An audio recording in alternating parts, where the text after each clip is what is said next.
La question agroalimentaire a été beaucoup sous-estimée. On le mesure aujourd'hui, d'abord parce qu'il y a une guerre en Ukraine. On voit que 20 à 30 millions de tonnes de grains, de blé sont retenus dans les régions occupées par l'armée russe en Ukraine. Et donc ce sont des grains qui manquent aux Français, mais à tous les Européens aussi et aux Méditerranéens.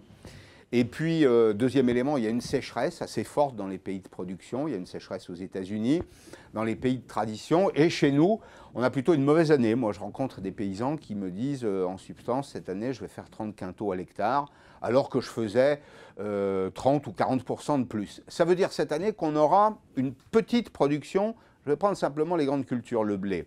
30 millions de tonnes, alors qu'on fait d'habitude entre 35 et 38, on en exporte 7 à 8 millions, dont une partie d'ailleurs vers le Maghreb, qui en a vraiment besoin. C'est un élément du revenu des agriculteurs, et puis c'est un élément de souveraineté alimentaire. Donc la question de souveraineté alimentaire, elle va se poser cette année de façon très ferme, très claire.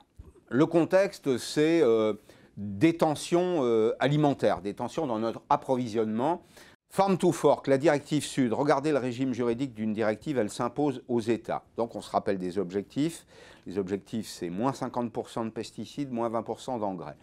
On a fait des expérimentations parce qu'on veut savoir ce que ça donne. Vous avez des fermes expérimentales. À aucun moment, dans aucun des cas de figure, on est aux objectifs. Pourquoi? Parce que à ce stade, c'est impossible si on veut pouvoir nourrir les Européens. Donc que se passera-t-il demain? Eh bien, premier point, les États seront avertis.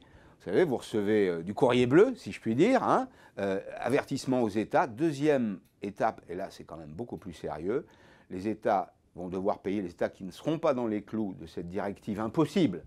On voit bien que les objectifs sont irréalistes à ce stade. Les États devront payer une amende, ce sera la double peine pour eux, une amende à payer, une production agroalimentaire ou alimentaire, agricole si vous préférez, insuffisante.